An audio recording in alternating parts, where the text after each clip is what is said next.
저희 교회에도 전문 상담사가 세 분이나 계시는데요. 제가 가까운 거리에서 교제하는 한 상담사분이 그래요. 이분 특별히 부부 상담을 오래 하신 분인데, 목사님, 부부 상담을 해보면요, 주된 갈등이 뭔지 아십니까? 그래서 글쎄요, 너무 많잖아요. 여러분 가정의 부부 갈등은 뭐가 주된 요인인가요? 그분이 그런 얘기를 하세요. 한번 여러분 동의되시는지 들어보세요. 부부 갈등의 대부분 90%는 말하는 내용이 문제가 아니라 말의 태도가 문제래요. 다시 한번요. 말의 내용이 문제가 아니라 말의 태도라는 거예요. 여러분 동의되시나요? 제가 예를 들어 볼게요. 자, 아침에 한 배우자에게 청소를 요청한다고 쳐봅시다. 자, 말의 태도에 따라 어떻게 달라지는지 한번 들어보세요. 여보, 좋은 아침이에요.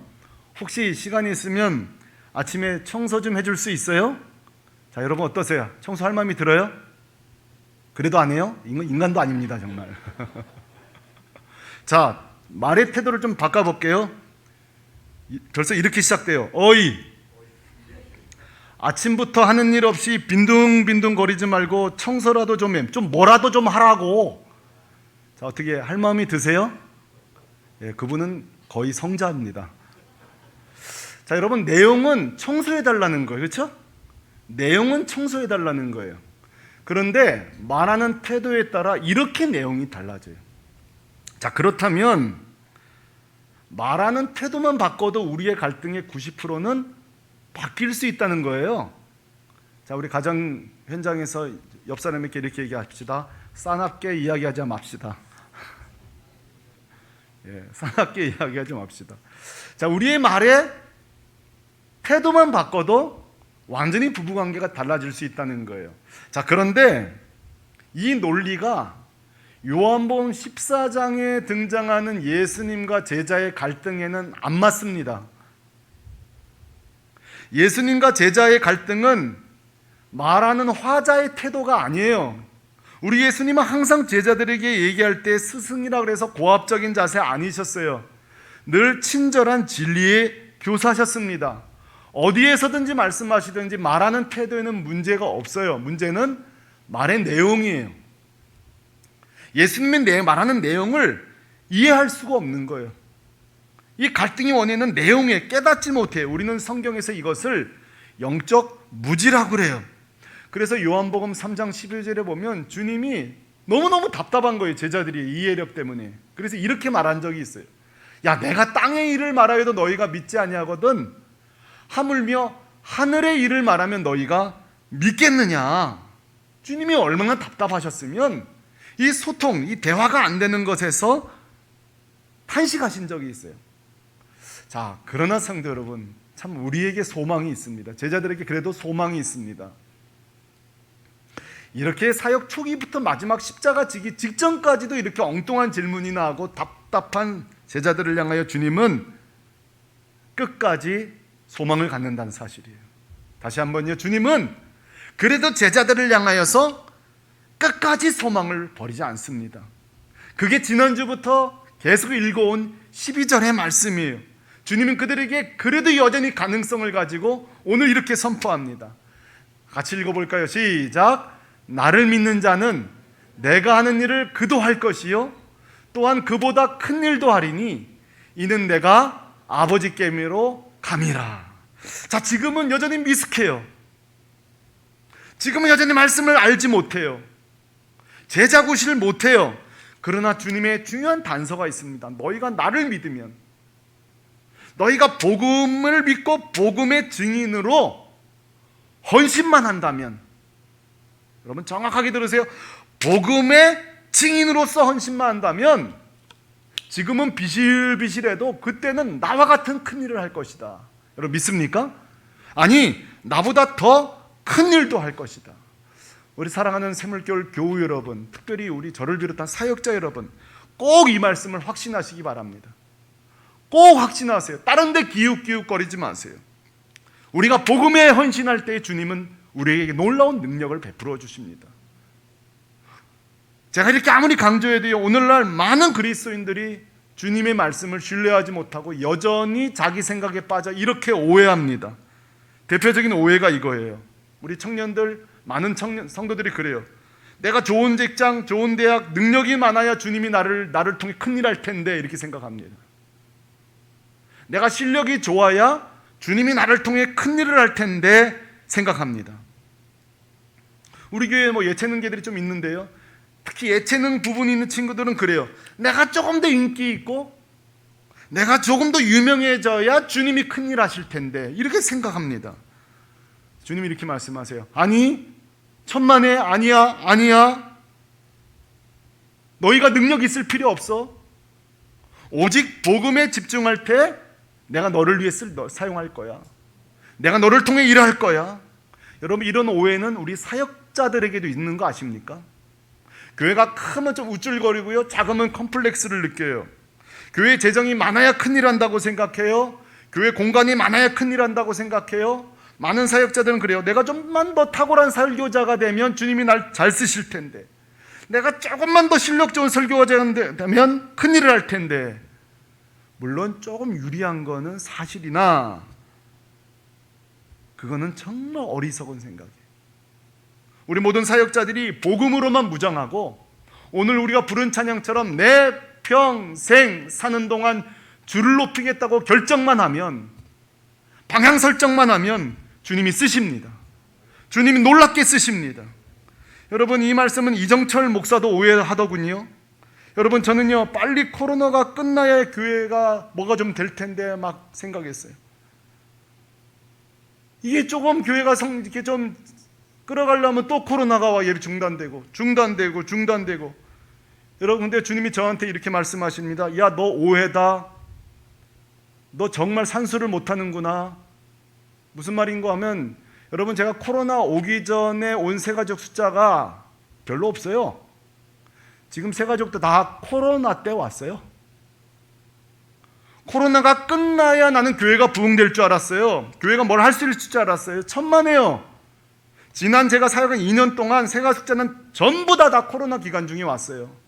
우리가 전도한 게 아니에요. 사람이 보내주셨어요. 길을 걷다가 들어왔어요. 사람들을 통해서 전도됐어요. 우리는 이것만 있으면, 우리는 내가 이렇게만 된다면 주님이 날 크게 쓸 텐데. 천만에요. 지금도 주님은 복음에 집중하는 자에게, 예수를 믿는 자에게 그 교회, 성도, 가정을 통해 주님은 일하실 것입니다. 이 믿음이 있어야 돼요. 우리 좌우로 한 번 더요. 오직 예수만 증거합시다. 제가 온라인 예배 드릴 동안은 계속 이렇게 말하게 시킬 거예요. 이게 나도 모르게 주님 나라 가버리는 분들이 주무시면서. 주님은 오직 우리가 예수에 집중할 때에 주님이 일하시는 거예요. 자, 첫 번째 신비가 지난주에 밝혀졌어요. 우리가 복음에 집중할 때 주님은 우리를 통해 큰일을 하신다. 그런데요, 오늘 13절에 이게 더 중요한 내용이에요. 오늘 13절에 보면 제자들이 장차 큰일을 하게 될 수밖에 없는 또 하나의 중요한 이유를 우리에게 제공해줘요. 여러분, 이 놀라운 말씀 오늘 소개하게 되었는데요, 자, 13절에 뭐라고 말하고 있는지요? 같이 읽어봅시다. 시작. 너희가 내 이름으로 무엇을 구하든지 내가 행하리니. 14절에 한 번 더 나오네요. 시작. 내 이름으로 무엇이든지 내게 구하면 내가 행하리라. 사랑하는 교회 여러분, 성경은 의미 없이 공간을 채우기 위해서 성경을 쓰지 기록하지 않습니다. 성경이 겹겹이 반복해서 기록할 때는 그만큼 중요하다는 거죠. 주님이 힘주어 말씀하시겠다는 거죠. 지금 주님이 뭐라고 하시는지 아십니까? 너희가 복음을 위해 걸어갈 때, 그리고 두 번째, 내 이름으로 무엇을 기도하든지 내가 행하리라. 이 놀라운 말씀이. 자, 이것은 바로 제자들에게 놀라운 기도의 특권으로 지금 초대하는 거예요. 너희들이 놀라운 큰 일을 하는 이유는 나에게 기도하기 때문이고, 너희가 기도할 때마다 내가 응답하기 때문에 너희가 놀라운 일을 하게 될 것이다 라는 특권을 오늘 우리에게 선물로 제자들이 주는 거예요. 자, 근데 여기서 우리는 우리 자신에게 중요한 질문을 던질 차례가 됐어요. 이 사실을 모르는 사람이 누가 있어요? 기도하면 좋다는 거, 주님이 기도의 특권을 주셨다는 거, 이거 모르는 성도 누가 있어요? 물론 모르는 분도 있을지 모르겠지만 대부분 다 알아요. 그러나 이렇게 질문해 보겠습니다. 여러분은 이 특권을 자주 사용하고 있습니까? 여러분은 이 특권에, 주님의 초청에 정말 응하셨습니까? 우리 인생의 위기와 난제와 아니 이런 게 없더라도 내 일상의 가장 첫 번째 내 할 일은 여러분 기도입니까? 누리고 있습니까? 자, 이런 질문 앞에 우리는 주저하게 되세요. 그렇다면 우리는 대단한 문제가 있는 거예요. 기도가 특권이라고 해놓고 그 특권을 사용하지 않는 거예요. 자, 기도가 빈약한 능력이라면 우리는 무시하셔도 돼요. 여러분 그렇게 이 삶의 우선순위로 뒤로 물리셔도 돼요. 그런데 오늘 성경이 뭐라고 말하고 있죠? 너희가 무엇이든지 내 이름으로 기도하면 내가 응하리라 했으면 이건 놀라운 특권이에요. 그럼 아멘이십니까? 그런데 우리가 누리고 있지 않고 이 초대에 응하지 않고 기도하지 않는다면 우리는 이 말씀을 안 믿는 거예요. 마음으로 믿을지 몰라도 실천적으로 안 믿는 거예요. 실천적 무신론자인 거예요. 기도에 관한 한. 얼마 전에 제 사촌 동생 목사가 미국에서 왔는데요. 막 저한테 자랑을 해요. 아, 형, 자기가 트리니티에서 세미나 끝나고 공항으로 가는 길에 그 D.A. 카슨 목사님을 공항까지 데려줬다는 거예요. 여러분, D.A. 카슨이라는 분이 정말 최고 신학자입니다. 저 같은 목사들은 만나고 싶은 분이에요. 최고 주석 거의 1, 2등을 다 갖고 있는 분이 D.A. 카슨인데요. 야, 부럽다. 야, 나 약 올리려고 하는 말이지. 그러니까 그렇다 그러더라고요. 야, 그래서 공항까지 한 시간은 갈 텐데 무슨 얘기니까 이런저런 대화 많이 물어봤다는, 정말 자기 평생에 대단한 거라는 거예요. 아, 근데 제 사촌 목사는 헤던 로빈슨도 이렇게 공항으로 데려다 주고 좀 그런 인연이 많아요. 근데 그런 얘기 했다는 거예요. 지금 한국교회 신학생들에게 제일 해주고 싶은 말이 뭐냐 이렇게 물어봤다고 해요. 그때에 한마디 했대요. 기도하라고. 우리 때보다 공부도 많이 하고 지금이 우리 때보다 교회가 능력도 많고 시설도 좋은데 우리 때만큼 기도하지 않는다는 거예요. 저는 D.A. 카슨을 만난 적은 없지만 그분이 쓴 책 바울의 기도는 제가 가지고 있고 읽었습니다. 여러분 그 책에 보면요 이런 내용이 나와요. 오늘날 교회에 가장 중요하나 가장 등한시되는 것은 기도다 그랬어요. 다시 한번 들어보세요. 오늘날 교회에 가장 중요하나, 다 동의해요 여기까지는. 그러나 가장 등한시되는 것이 기도다 그랬어요. 자, 여러분 유명한 신학자가 했다고 해서 여러분의 눈이 동그래지지 마십시오. 이것은 주님이 하신 말씀입니다. 공항에서 어떤 유명한 신학자가 말했기 때문에 순종하는 그런 목록이 아니라 우리 주님이 우리에게 요청하고 있는 초대입니다. 이 기도의 능력을 너는 등한시하고 있지 않냐고. 오늘 이 아침에 귀 있는 자는 주님의 음성으로 들을 수 있기를 바랍니다. 이 기도하라는 소리가 엄마가 말할 때 안 들릴 수 있어요. 아버지가 말할 때 안 들릴 수 있어요. 그러나 오늘 이 아침에 주님의 음성으로 들릴 수 있기를 바랍니다. 사도행전의 제자들은요 너무 놀라운 큰 일을 함으로 이 말씀을 성취했는데 그 방식이 뭐냐면 기도할 때 주님이 일하셨어요. 그러므로 다시 한번 말합니다. 제자들이 능력이 많았던 것이 아니에요. 제자들이 위대했던 것이 아니에요. 그들이 첫째로는 복음에 헌신했고 두 번째 무엇이든지 주께 기도할 때에 주님은 함께 하셨어요. 역사하셨어요. 제자들은 두려웠어요. 주님 부활하시고 우리끼리 전도한다고? 우리끼리 하나님 나라를 세운다고? 이게 말이 돼? 그랬을지 몰라요. 그러나 그들이 기도할 때에 주님의 능력이 임했습니다. 주님의 임재가 임했습니다. 누구보다 기도의 능력을 가장 많이 체험한 사람은 바로 사도 바울이에요. 그 사도 바울은 우리에게 이렇게 예수님에 대해서 소개해 주고 있습니다. 로마서 8장 34절 말씀입니다. 그는 주님을 우리에게 이렇게 소개합니다. 죽으실 뿐 아니라 다시 살아나신 이는 예수 그리스도시니 그는 우리 하나님 우편에 계신 자요. 그 다음 따라하시죠. 우리를 위하여 간구하시는 자신이라.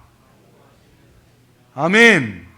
전 어린 시절에 처음 전도사 시절에 우리 유치부 아이가 저를 찾아와서 이렇게 물었어요. 유치부 아이예요. 저한테 그래, 전도사님, 예수님 오늘 뭐 하세요? 그러더라고요. 예수님 오늘 뭐 하세요? 그래요. 그래서 대답을 못 해줬어요. 오늘 뭐 하시냐니까 내가 예수님이 안 되고 뭘 대답을 해줄 수 있겠어요. 제가 그 아이를 지금 다시 만난다면 이 말씀을 읽어줄 거예요. 주님 뭐 하세요? 너를 위해 기도하고 있다. 네 기도를 듣고 있다. 그리고 네 삶 속에 능력을 주실 준비를 하고 있다. 여러분 믿습니까? 여러분이 이 아이의 기도를, 이 질문을, 이 유치한 질문이 아니에요. 오늘 여러분 우리가 회복해야 될 질문이, 주님 오늘 뭐 하세요? 한번 따라하세요. 주님 오늘 뭐 하세요? 스케줄이 어떻게 되세요? 나는 너희들 때문에 바쁘다 그러실 거예요.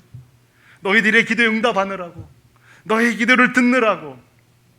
여러분 이것이 뭐예요? 기도의 특권이에요. 이 놀라운 기도의 특권이에요. 저는 우리 교회 이 세 가족들이 최근에 오면서 저한테 그런 질문하는 한 형제가 있었어요. 목사님, 막 마음이 열서부터 뜨거워졌는가 봐요. 우리 교회를 위해서 제가 뭘 하면 좋을까요? 그러더라고요.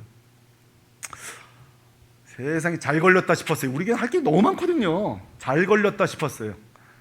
근데 제가 일 안 맡겼어요. 일단 예배 잘 드리라고. 일단 예배 잘 드리라고 했어요. 속으로는 이것도 해야 되고 저것도 해야 되고 이것도 해야 되고 뭐 시킬 게 얼마나 많은 교회인데. 근데 제가 예배 잘 드리라고 했어요. 다음에 한번 또 묻는다면 저는 이렇게 말할 거예요.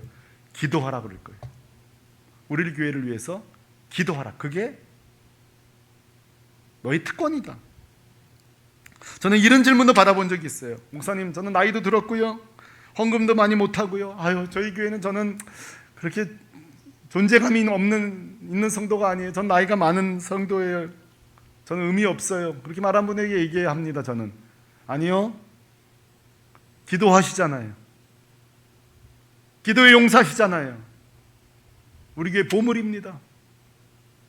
혹시 여러분 그런 생각하시는 분 있나요? 나는 우리 교회에서 대단히 못하는데. 여러분 그건 하나님 주신 생각이 아니에요. 여러분이 기도하고 있다면 이 샘물교회 교회는 여러분의 기도 때문에 능력이 나타나는 겁니다. 여러분 존귀한 분들이세요. 그런데 저는 이런 부정적인 생각도 제가 들은 적이 있어요. 목사님, 저는 기도 안 합니다. 이런 얘기도 제가 들은 적이 있어요. 이런 얘기 잘 안 하거든요. 목사님 기도 못해서 참 회개가 돼요. 이런 말은 들어봤어도 목사님 저는 기도 안 할 겁니다. 이런 얘기를 들어본 적이 있어요. 들어보니까 사연이 있더라고요. 아무리 기도해도 응답이 없었다는 거예요. 자기는 기도했는데도 응답이 안 되더라는 거예요. 여러분 공감되시죠? 여러분 중에서도 아마 그런 분이 있을지 모르겠어요. 여러분 용서하십시오. 제 얘기를 오늘 할까 말까 하다가 좀 하겠습니다. 제가 몇 차례 새벽에는 말씀드린 적이 있는데, 제 모친은 교회 기도하러 가다가 교통사고로 소천하셨습니다. 하루 이틀 생사를 넘나들 때 제가 4학년 그 어린아이가 밤새워 주님 앞에 기도했습니다. 그러나 주님이 불응답하셨어요. 저는 깊은 상처가 됐습니다. 주님 앞에, 하나님께. 제 어머니가 죄지러 가다가 그런 것도 아니고 기도하러 가다가 돌아가셨는데, 근데 두 번째 제가 상처받은 게 뭐냐면은 저희 교회 전도사님이 얼마 안 지나서 설교를 하시다가 그러시더라고요. 한번 들어보세요. 제가 속이 좁아서 그럴 수도 있어요. 여러분 기도 응답이 안 되는 이유에 대해서 이렇게 설명을 하더라고요. 제가 고민하던 문제이기 때문에 지금까지 기억나는 거예요. 뭐라고 하는 거 아니? 간절히 기도하지 않았기 때문에 응답이 안 하셨다는 거예요. 저는 그날 충격을 받았어요. 여러분 한번 생각해 보세요. 이 4학년짜리가 어미가 죽어가는데 간절히 기도 안 했을까요? 한번 생각해 보시라고요. 저는 그날 통곡했어요. 그것도 간절함이 아니었을까요? 저는 전도사님의 설교가 저에게는 하나도 도움이 되지 않았어요. 오히려 상처가 됐어요. 이런 분들 많으실걸요, 우리 성도들 가운데. 종종 응답이 안 될 때 우리는 서스럼없이 말해요. 믿음이 없다고, 정성이 부족했다고. 이거는 방울 딸랑딸랑 하는 데서 똑같은 말 하는데 아니에요? 정성이 부족하다, 무릎값을 좀 더 내라. 난 그렇게 들려요. 신학적으로 해결이 되지 않아요. 여러분 오늘 제가 대답해 드릴게요. 예수님의 이름으로 기도하는데 왜 응답이 왜 되지 않는지 아세요? 정답은요, 잘 몰라요. 저는 목사로서 잘 모른다고 대답하는 것이 정직하다고 생각합니다. 우리의 많은 불응답의 이유를 우리는 몰라요. 이건 나중에 주님 앞에 가서 알 수 있는 것들이에요. 많은 경우 우리의 불응답은요, 왜 이루어지는지 잘 알지 못해요. 그러나 오늘 본문에 불응답되는 몇 가지 이유는 제가 소개해 줄 수 있습니다. 이 정도는 성경에서 답을 찾을 수 있어요. 오늘 13절에 제가 이렇게 말씀드렸죠. 너희가 내 이름으로 무엇을 구하든지 내가 행하리니 그랬어요. 너희가 내 이름으로 무엇을 구하든지 행하리라. 우리는 이 본문을 읽을 때마다 대부분 성도님들의 시선이 어디로 가는지 아세요? 무엇이든지 무엇을 구하든지 내가 행하리라 이렇게 말해요. 그런데 여러분, 많은 경우 간과하는 게 있습니다. 이 부분이에요. 우리가 무엇이든지 구하기로 하지만 단서가 있어요. 내 이름이에요. 내 이름. 예수 이름으로 무엇이든지예요.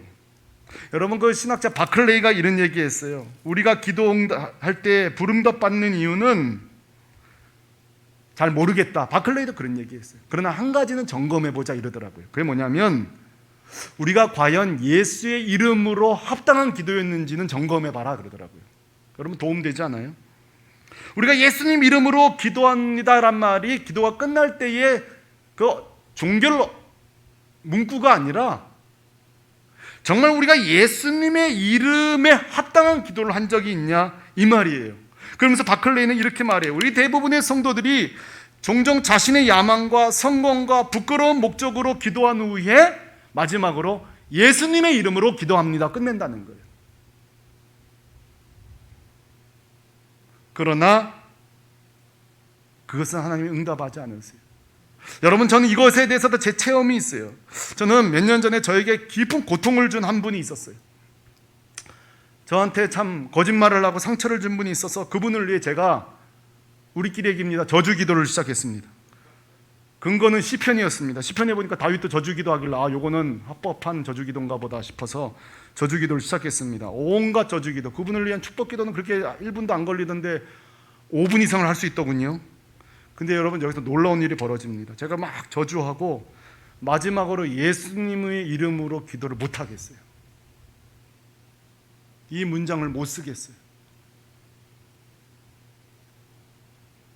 이 문장이 되질 않아요. 그날은.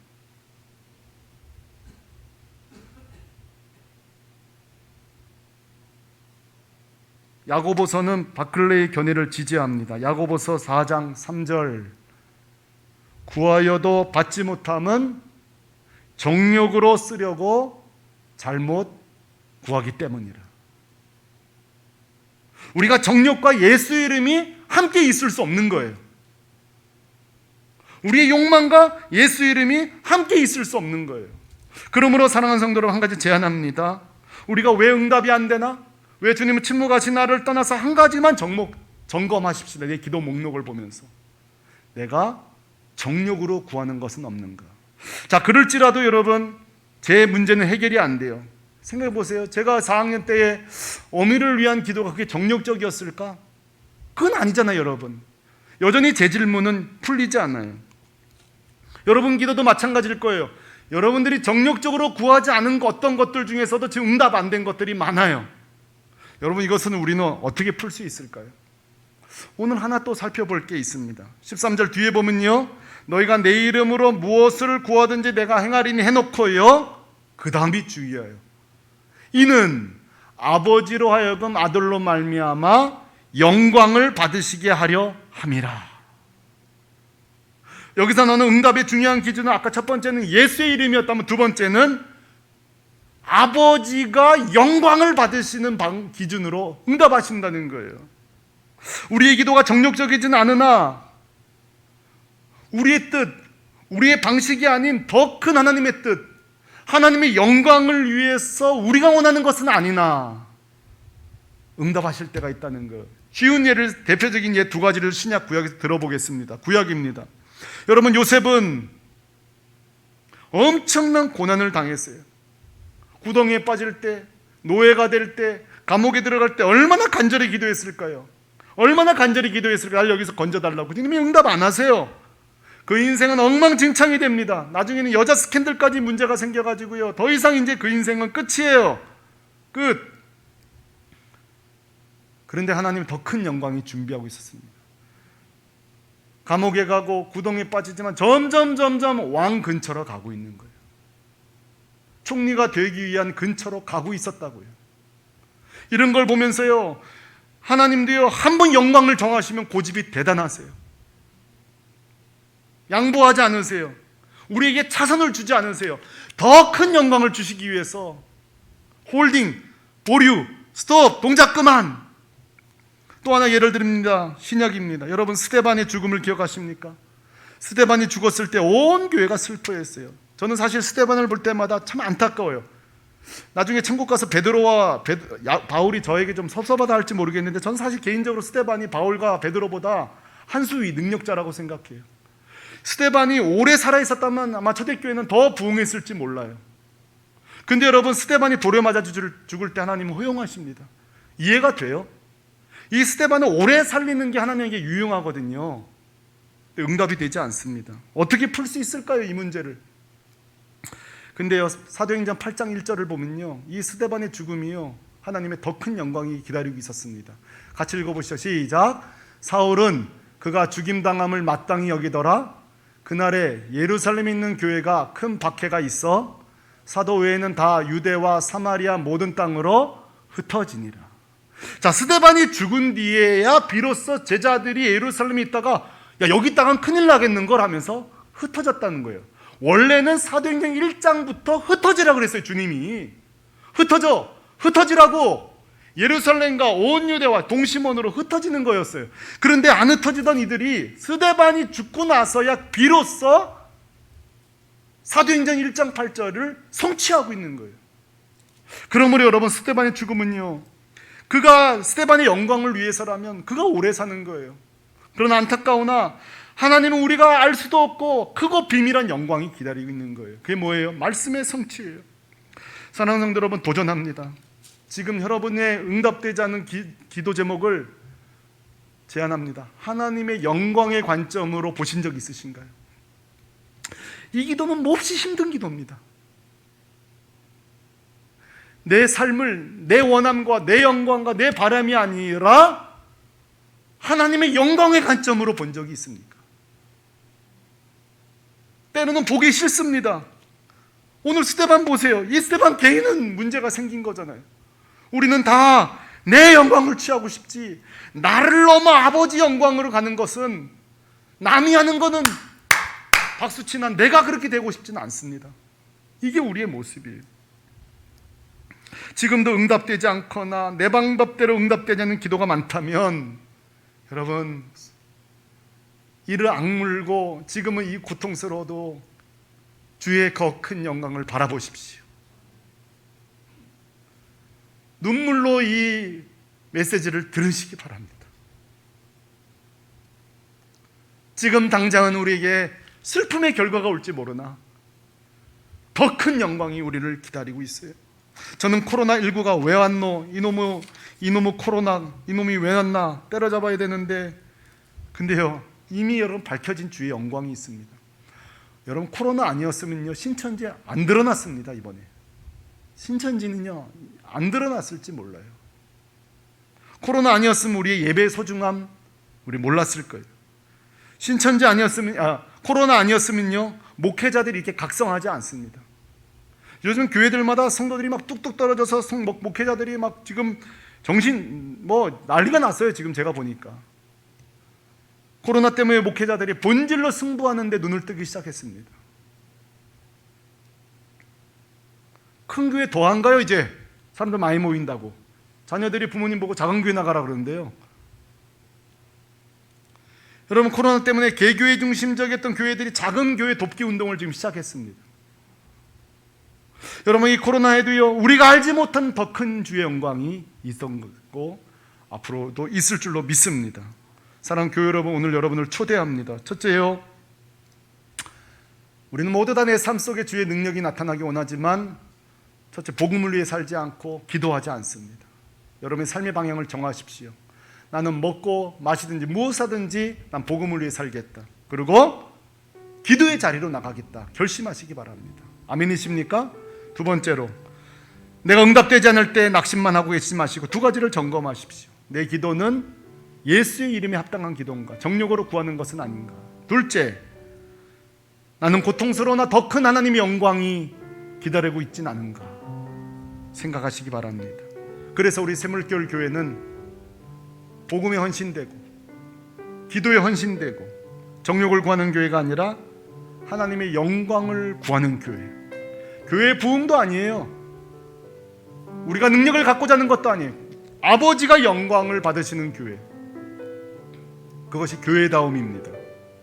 그래서 날마다 우리 눈을 들어 주의 영광을 보는, 예배 시간마다 내 삶 속에서 우리의 눈을 들어 주의 영광을 보는 그런 성도들 되시기를 우리 주 예수 그리스도의 이름으로 축원합니다.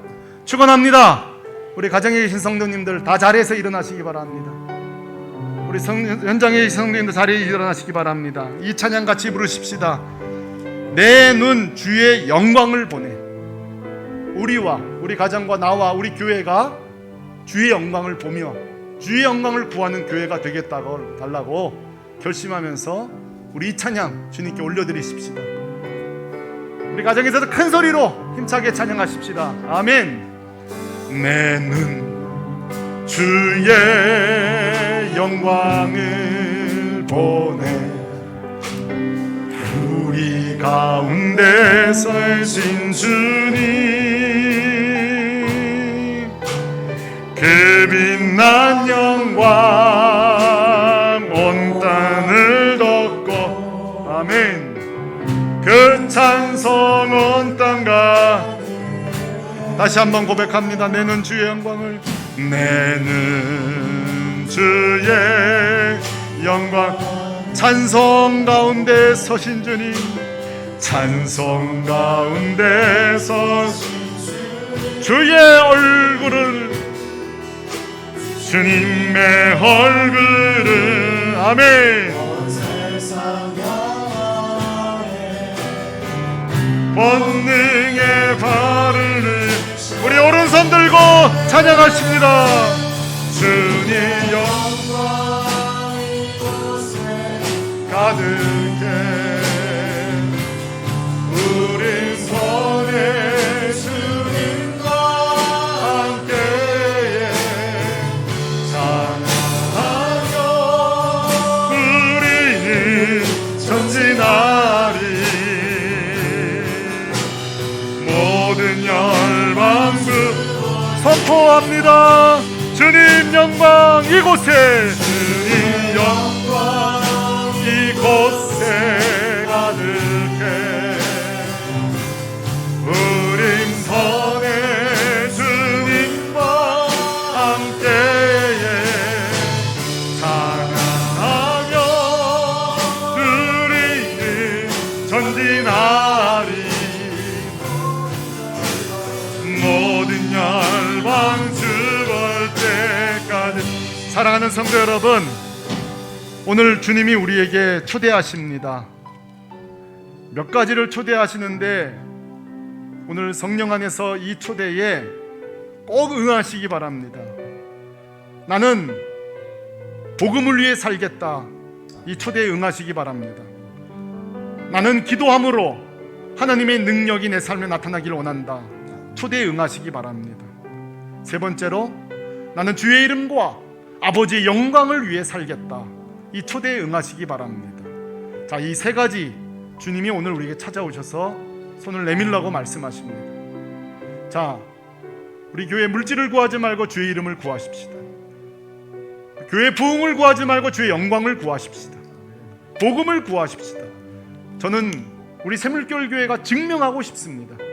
우리가 복음적으로 본질로 승부할 때에 이 땅 가운데 주 영광을 샘물교회 교회 가운데 보여주옵소서. 내 인생 가운데 보여주옵소서. 우리 한번 기도하며 나가십시다. 기도합니다. 할렐루야. 거룩하신 아버지 하나님,